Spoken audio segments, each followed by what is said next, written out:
it just breaks my heart that girls are being sexualized at an earlier and earlier age. They're being put into very suggestive outfits, displayed in very sexual ways, and that's what this is. I mean, you can't deny it, it's sexually suggestive. You know, and I remember when I was 13 and 14 years old, I had a brother 4 years older than me, and the gulf there, only 4 years, not even a 20-year-old. The gulf there in maturity and experience and in what the person is going to want out of a relationship are completely different. It's ridiculous. But Mike, I don't think we're suggesting that there's a relationship here. I think it's just sort of a suggestive photograph that brings up all these issues that people are uncomfortable with. Right, and I personally agree with both young ladies that it would be inappropriate to kind of socialize, you know, the 20-year-old social circles and the 13-year-old social circles and kind of introduce them into each other.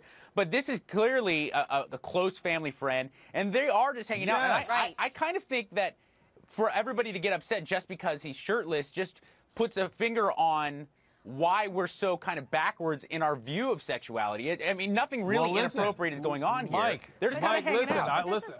Hey, I agree with you, Mike, 100%. Listen, go ahead, Kristen. Last thought.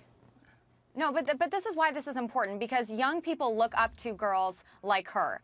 They look to other kids their age and see the behaviors, and they copy those behaviors. So it doesn't matter whether or not they're in a relationship. They're seeing a 13-year-old little girl in bed with a 20-year-old man. And if they see that and that's normal to them, they're going to start copying those behaviors. So that's why we have to, you know, be upset about these images coming out, whether or not we know the relationship. Let me, though, tell you, Jada Pinkett Smith addressed the controversy with paparazzi. Here's what she said to them. There's nothing sexual about that picture or that situation. You guys are projecting your trash onto it. You're acting like covert pedophiles, and that is not cool. She better get it together. No, you guys, I kind of support her on this. Dr. Drew, I'm a product of my profession, and so I see the seedy side of society, and so I'm far more protective of my kids than a lot of people are of theirs. So that's where I come from. I understand that. I'm with you on that, and I've certainly seen horrible trauma. Again, we're talking about trauma because people didn't watch out for that sort of thing. Kirsten's point is also well taken, that it raises these issues of the sexualization of young children. That's something women particularly, we have got to be aware of and careful with. But I think in this case, Mike, I think you hit on it. I think it's just family hanging out on the weekend, and this happened to catch a picture of it. So once again, we are talking about social media breaking down the boundaries between public and private. And here, the private becomes interpreted as something inappropriate, when in fact the private, in reality, it may have been far different. It may have been people just hanging out.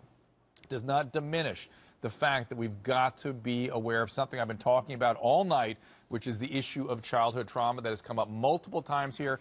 And I think one of the important messages early on in the show was that if you've been traumatized, you make a good victim for these victimizers. So please be aware, if you are attracted to people and circumstances that are familiar to you, they may be familiar because you are attracted to those same people. Have this crazy propensity to reenact traumas over and over again.